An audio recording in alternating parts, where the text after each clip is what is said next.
Today on The Reel. Attention all moms. This is the one reel you can't miss. Ladies, it looks like we've got mail. We're opening up the lines to our Mom 411. The situation is hot like fire. Then on Girl Chat, how to end the dinner debate. I let him pick Okay? from the options I choose. Jeannie! And we're talking about sober sex. Boring. Plus, APB star Ernie Hudson is here on The Reel.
So this means you guys are ready for some girl chat, huh? That's right.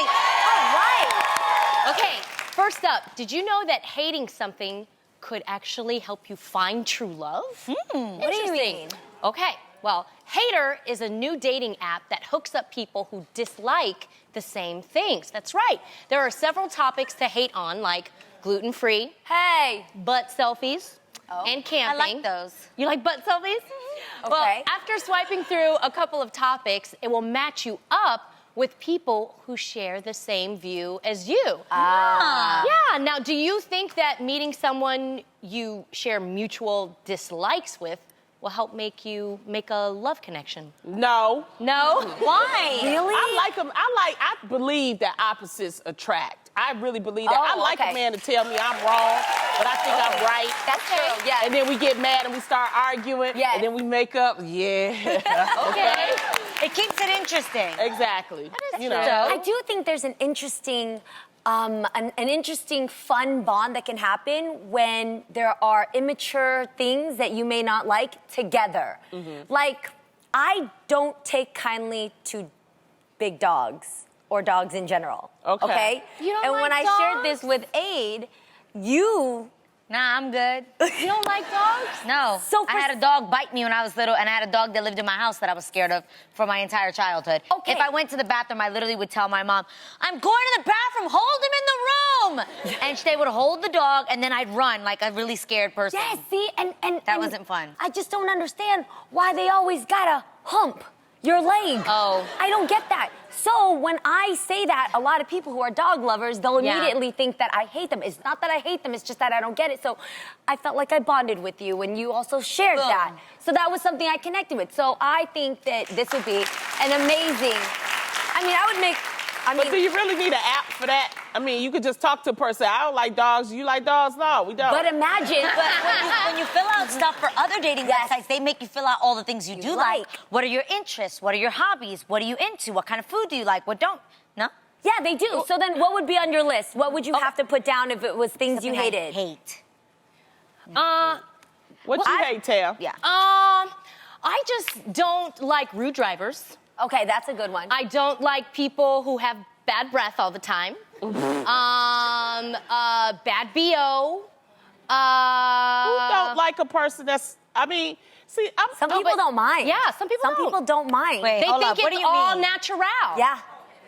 I swear to God. And sometimes, I don't know, at first I thought this app was kind of weird because for me, I would like to focus on things that I like. I would like, you know what I mean? Like, you want to be with someone that you mutually like the same things. Yes. But if you think about it, why are you looking at me like I that? have to ask a real question. Yeah. Go ahead. You mean to tell me you've never met someone and bonded over something you hated? Oh, I That's love what, that bond. That's Like another person? My next point. Then, what I was gonna say is the reality.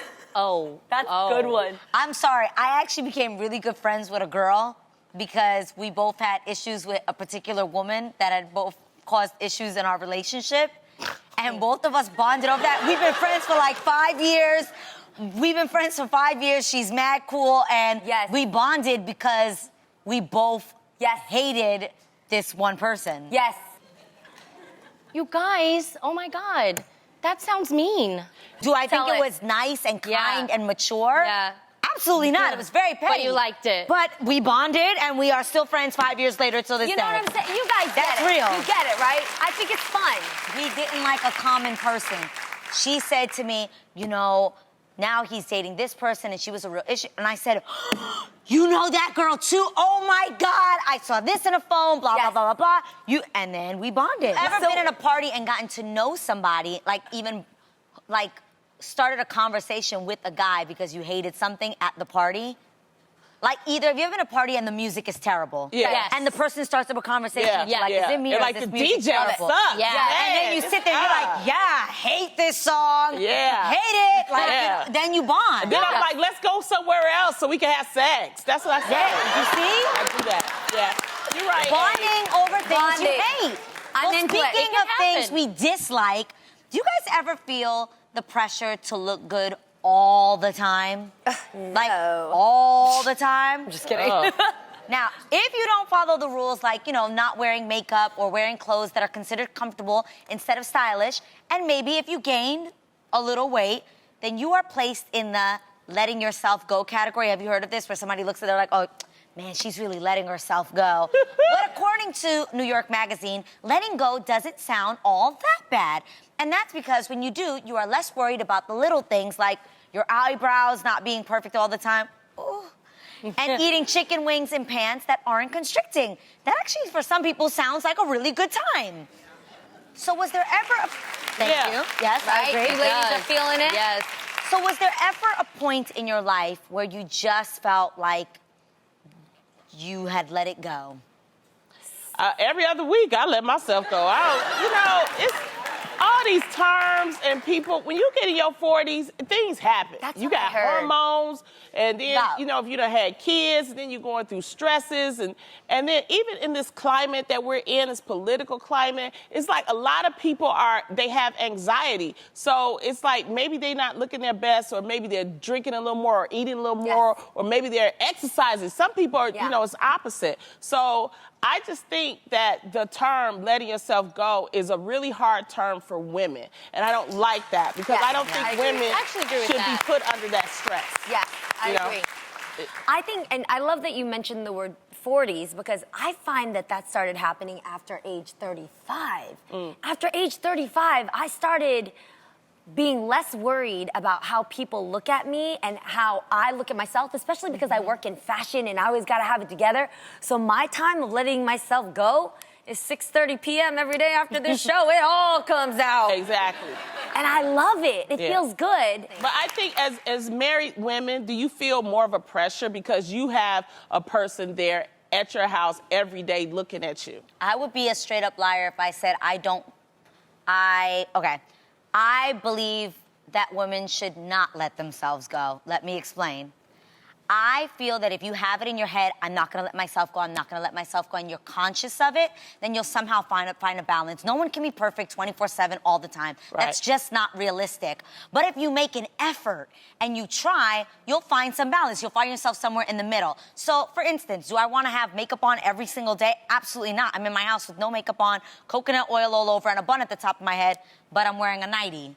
You feel me? I got you. There's a That's balance. comfortable to me. This is There's the a issue balance. that I have. I don't have an issue with you telling yourself you let yourself Yeah. go. I have an issue with somebody else telling me. I agree. That's not your place. But you should for sure make an effort. And there's a difference between being comfortable and looking unkept. And it doesn't just have to be with Oh. a man, because remember when I used to travel and people used to tell me not to wear what I wanted to wear when I traveled? Yeah. Because letting yourself go I think is also a part of peer pressure. You know, and it's like, if you want to is travel true. and you want to be comfortable and you want to wear something, that's you. Be you. Don't get at me about That is I should true. look a certain type of way. I kind of have an unspoken rule with myself. After I had my babies, it's actually very normal to let yourself kind of just relax. I know for me, for the first 3 months, I didn't care about what I looked like. I was more focused on my children. And then at one point, I looked at myself in the mirror. Honestly, you guys, I scared myself. I was like, holy Jesus. I had lots of gray hair. I didn't shave anywhere. My nails were not done. Like I said, I had grays. And I naturally let myself find my groove again. I don't let anyone else tell me. I've had people, oh God, Tamara, you gotta get your groove back. You gotta get your sexy back. I was like, Right. no. I'll get my sexy back. Just give me a year and a half to kind of like, I'm serious, for me. You said a year and a half. No, because let me explain. Yeah. You go through a lot mentally. Your Yeah. hormones, like Lonnie was saying, like I had to find out who I was again. Yeah. Because normally you kind of lose yourself in your children. And not until I really, really feel it am I gonna do it. And I'm not gonna do it for anyone else. I'm gonna do it for me. I love That's what that. I'm saying. That's what I did. And I have to say, I thank God for my husband because he supported me throughout the entire process. Yes. He loved me at every single stage, and I That's what I'm appreciate scared that. of. What are you That's what I'm scared of? I agree I'm that so scared of almost, I know this sounds terrible, but I'm scared of the idea that Israel loves me so much. And just like you said, like Adam, that almost encourages letting yourself go, where you wake up But it one day didn't. and for me, that's getting lazy, though. I think there's Yeah. a difference between letting yourself go and getting lazy. Yeah. Because part of letting yourself go is knowing that you're so confident because you know how to go right back when you're feeling Exactly. it. But right Absolutely. now, you're neutral. Yeah, but at some point, if it goes too far, like if we're realistic, there are some people that they would say, oh, she let herself go. She's gained 40 pounds over whatever. And they'll say, I just recently lost 20 pounds, so that's not easy to do. That's not easy to wake up one day and go, oh, I've decided to get it back together. I have 100 pounds to But lose. That's not Munchkin, like easy. I always tell you, you in your 30s. You're not even 35 yet. Yeah. I'm telling you, it's gonna come a time in your life, and she just said it, is that it's gonna come, and I hope that we're still on this show, because I want you to be able to say it so I can rewind and show this tape this day that I told you, Lonnie told you, it's gonna come a time when you're not gonna think about anybody else, but one day you'll look in the mirror, and if you felt like you let yourself go, you're like, oh, I gotta get my stuff change. together, because what you're Well, talking y'all didn't tell me I was 20 pounds overweight. But you Because didn't, you look but great. You didn't look like The internet told me, they less were like, than oh, five. Here's my what God. they say. Oh, wait, don't even tell us. You did no. not lose weight because of the people on the internet. you know good and well, Jeannie, if we're gonna keep it real, you Yes. know I was 20 pounds overweight. I'm No, gonna you promise weren't. you right now, Bible, you looked amazing at whatever weight you've been on this show. Thank you. did. Thank you, but You may did. feel a certain different way, but I swear there has never been a time that I was like, oh, her health wow, is in check she- here. yeah. Like, And I'm not here to. Oh my God. no, I can't believe feel I'm you. here. Say it. No, because you're gonna have a baby. You're gonna go through ups and downs. You're gonna go through stresses. It's just you young right now. Your metabolism is different. Everything as you get older. that's how it happened. My metabolism slowed down at 30. But you were fine. That's why we wasn't Yeah, tripping. yeah. We never said I gained 15, 20 pounds all the time. I wish somebody would tell me I'm too big to be on TV. But, girl, you don't through it, stop. man. But what Adrienne is saying is real. This is what you go through. I swear, there's something really beautiful that happens between 30, 35, and I Yes. can't wait for 40. But you really do care a lot more because you're just conscious of it and you're confident. And the blessing is you're able to look good 20 plus or where you are right now. But wait till that moment happens where letting go is letting feel like you're God, saying man. It something- feels so good. But you're Yeah, you're not saying going to something let different, go. though. I What don't, do you- I Go don't ahead. want to let go. Yeah. I don't want to wake up and just go, I don't care. And it's not so much about people. It's that one day I woke up and I was like, oh my God, I really have gained this weight and I don't fit this is real life, you guys. Like, I saw photos of myself and was like, I don't like the way I look. And I would talk to you guys about it, but I didn't know that was even happening or that I had let myself go. I just woke up one day and was like, oh my God. I will wasn't tell a- you this, though. What I did notice was that you were really happy last Yeah. year. Do you know what I mean? So Yeah. that's what I was focusing on. I wasn't focusing on your body.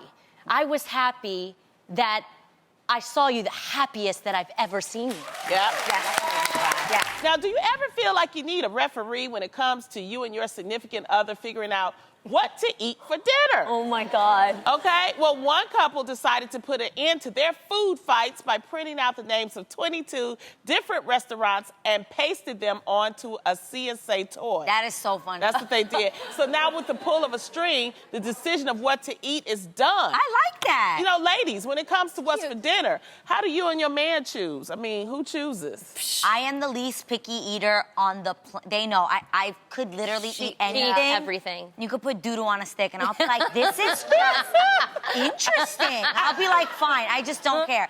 So Israel usually takes lead unless I specifically have a craving for something. And when that is the case, then he just follows my lead. So it works. Got it.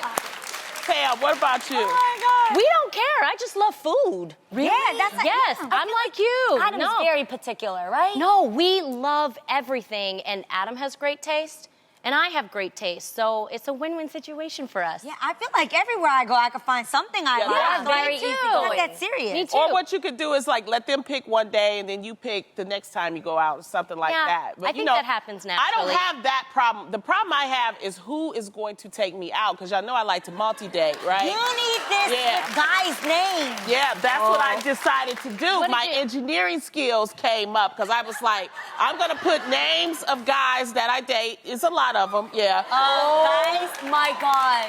Idris is on this list. Idris is on there twice because He one needs double day it's going to chances. happen. Wait, so. where's your Asian boyfriend? Oh, that's Chinese let's see, guy. Big Willie. That's who. Okay, so depending on, do you ever double book? Yeah.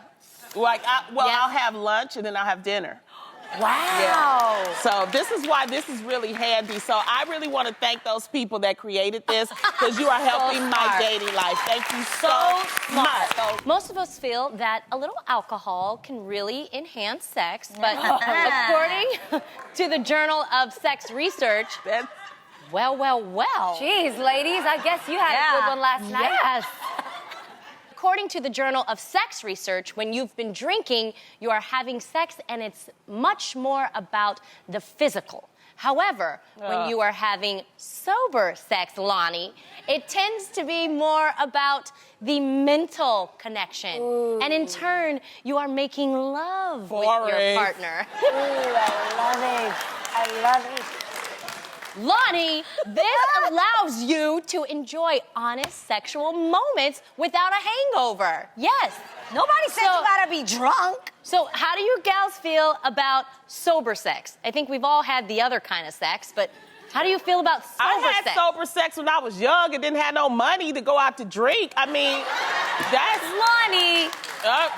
No, if you can't, okay, let's be real. Having a couple of drinks and having tipsy sex to even a little drunk sex, it is fun. I'm not Yes, for encouraging sure. people to Yes. get drunk, but I'm just saying, if you've had a couple glasses too far, it can be really fun in a messy, Yeah, you get the motors unexpected running. way. That's what it do. Tipsy's good. I actually don't enjoy drunk. I want to remember the sex. Exactly. So like, Yeah. and I don't want it to be sloppy. Like I want to be intentional about what I'm doing. You know, skillful, so to speak. Yes. With that being said, I Skillful. think tipsy is nice. Like, Yes. you know, just you feel it a little bit. But I don't Relax. agree with this because I've had drunk sex or tipsy sex and really been like in love. Y'all never had sex with a few drinks and you be like, truth serum starts coming out. You feel like, I could spend the rest of my life with you.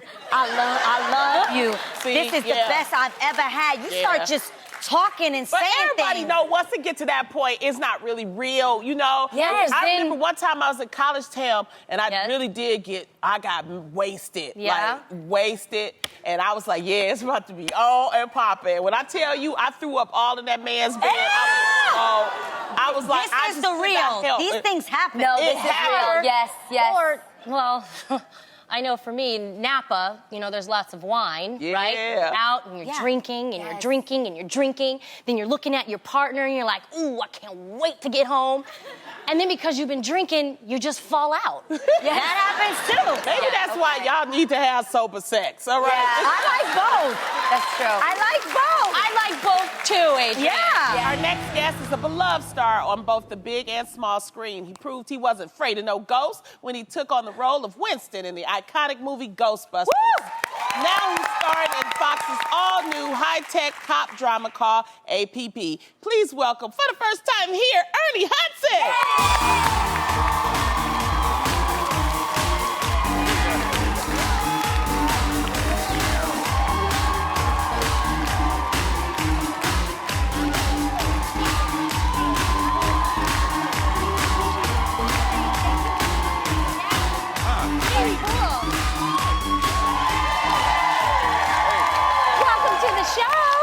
Thank you for inviting me. It's so great to be here. Yes, I'm like yes. really excited. You look so handsome. You look very good. Yeah, You thank too. you. Hey, relax. Get into it. You've been married to your wife, Linda, for 41 years? Yeah. 41 years! Yeah. Wow. That's crazy. Yeah. I don't remember life before. Yeah, 41 years. Wow. We've been together. Well, actually, we've been married for 35 years. We've been Got together it. for 41 years. Give us a 41 years. secret. Got Like, it. what's the magic to keeping it strong at 41? Yeah. I don't know how to get out. No, that was a joke, honey. I'm kidding. I'm kidding.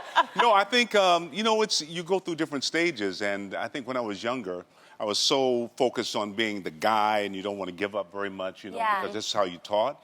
And so now at this stage in life, I'm sort of wanting to know what it's like to be affectionate. So I know it's freaking her out because I want to sit and hold hands, cuddle. I want like, honey, I love you, and so all of that stuff that you, as a guy, you feel but you don't express. And now I'm just loving it. I just love. I love that. You're not too cool anymore. Yeah. No, Yes. not too cool. And also, I realized that at a certain point, you have to enjoy this time, this life. Yes. You know what I mean? You really, Yep. this is a time that we can really be happy. Yes. When we don't have all that stuff. Amen to that. So. Amazing. Now, you also went to Yale University. Yeah, I went to Yale. Okay. thank you. Yeah.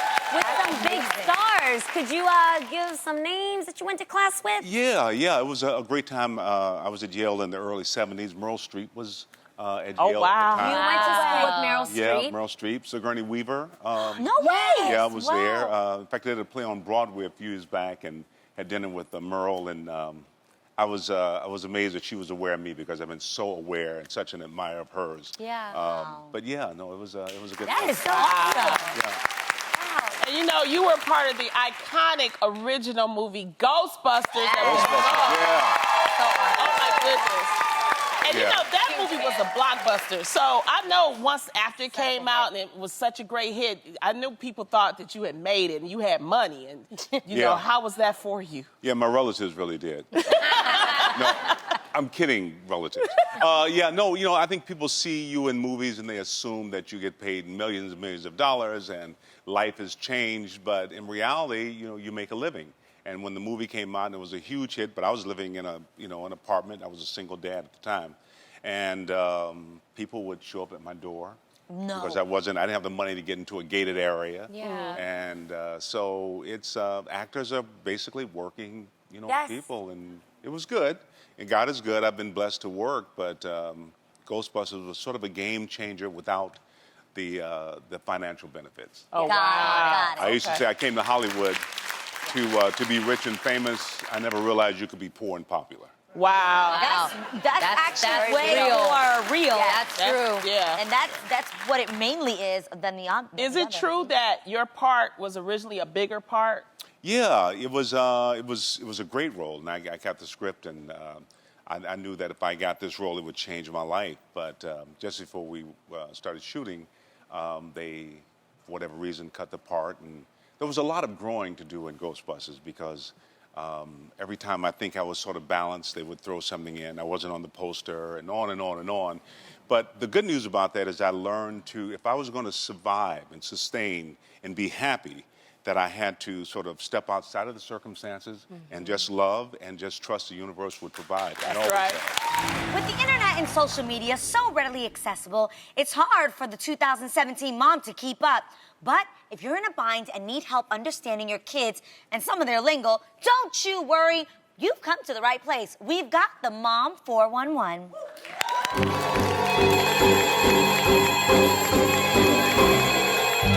Hello, it's Mom 411. All right, let's check in with Jeannie to see what we've got today. So, Jeannie, how's it going over there? Oh my gosh, Aid, Our inbox has been blowing up nonstop. Oh, okay. Well, we've got mail. Our first story is from Claudia in Oxnard, California. She watches us right here on Fox 11. Hi, Claudia. Oh, ladies, it looks like it's a video message. Let's take a look. Hi ladies, this mom here could really use your help. The other day, my teenage daughter's friend came over and they were using the word lit to describe everything. Literally everything. I asked her, how was your soccer game? And she said, oh, it was lit. Then I asked, did you like the dinner that I made? She said, yes, the food was lit. I still don't understand what the word lit means. Ladies, can you please help me out here? I'm in the dark. Okay, I'll take this one. Don't worry. I got you, Claudia. I got this. Now, many say the term lit came from the sense of being so intoxicated that all a person can do is smile bright like a light. Lit can also mean that the situation is hot like fire. More commonly, the word lit is used to define anything that is better than great. For example, if I say, hey, Jeannie, how was that party last night, girl? Lonnie, that party was lit. Or, Tamara. Yes. Were Aiden and Araya excited about seeing that movie? Oh, they were more than excited, Lonnie. They were lit! And there you have it, Claudia. Your daughter and her friends really enjoyed the soccer game and your food. They were lit. Yes. Nice work, Lonnie. That response was lit. Tam, have you got anything else for us? Check. Looks like we've got more mail. Our next mom is Mariah in Brooklyn, New York, who watches us on Fox 5. Hey. Okay, she writes, hi, ladies. I need your help on this acronym that I keep hearing my daughter say. We were watching a movie together, and she said so-and-so are her OTP. I asked her what OTP meant, but she just laughed. When she finally stopped laughing, she tried to explain, but I am still so confused. Please help. What in the world does OTP mean? Well, Mariah, this took a little bit of research on our end, but you came to the right place. OTP, much like OMG or LOL, is definitely short for something. OTP is the acronym for one true pairing, which basically means a couple you look up to or a relationship you admire. For example, Michelle and Barack Obama are my OTP. I hope this HYO, that means helped you out. It's about to be every sports fan's favorite time of year, college basketball tournaments. But what's a sporting event without a killer food game, right? Yeah! So today, we're taking our shot with some slam dunk snacks.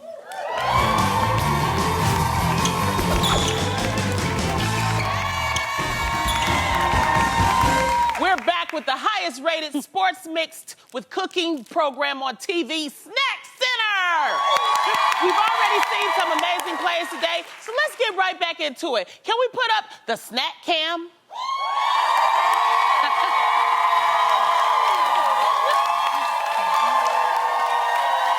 Oh no! No, she didn't! Tamara, what are we seeing out there? Lonnie, it looks like this sports spectator is enjoying a pizza basketball.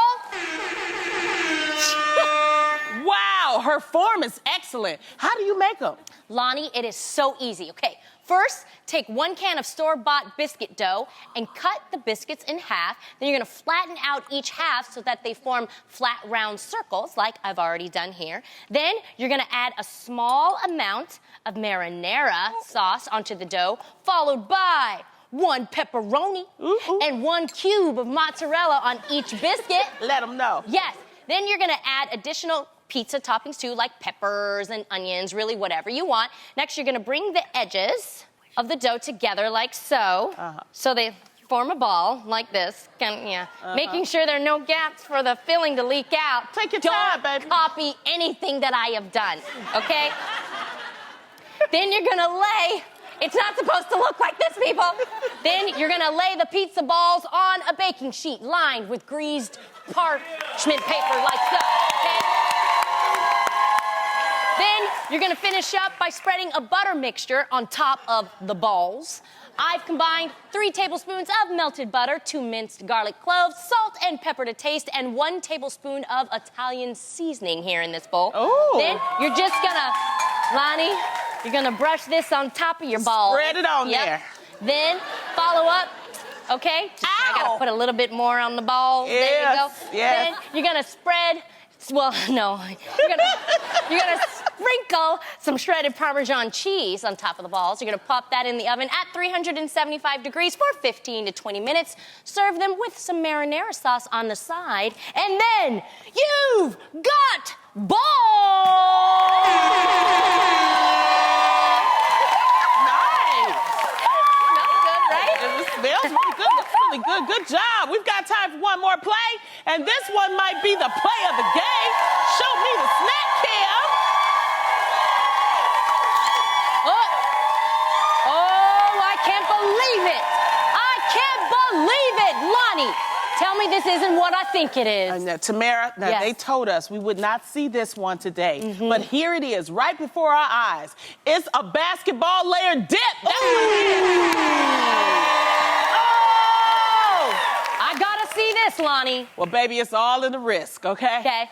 And it's in the layering. First things first, I, Lonnie, mixed 16 ounces of refried beans with a package of taco seasoning like this. You take that mixture and you just spread it at the bottom of a round, deep dish like I already did here. Next, you're gonna keep layering. You spread 1 cup of sour cream like that, right? You see how I spread? I know how to spread it right, okay? Oh, Lonnie. Then you take that guacamole and you spread that guacamole like that, right? You know, just keep spreading it. Cover it all up. Let it get coverage. Yes. Then you take you some salsa, about 1 cup, and you spread that salsa out. You see that? Yes. And then you take some shredded lettuce. You spread that shredded lettuce. Yummy. And then you top it off with 1 cup of diced tomatoes. Spread it. It's getting pretty now. Get real Yes. pretty. Then you take Mexican cheese and you make sure you spread it all around. Cover Cheese, it all please. up. So yes, get you here. Get some of that right there. cheese. And then you spread it out like that. Then you take these diced olives. And then you make a line like a basketball, right? Oh. And I ain't got time for that, but in the end, it's gonna come out like this, Tam. Yeah. You got a ball!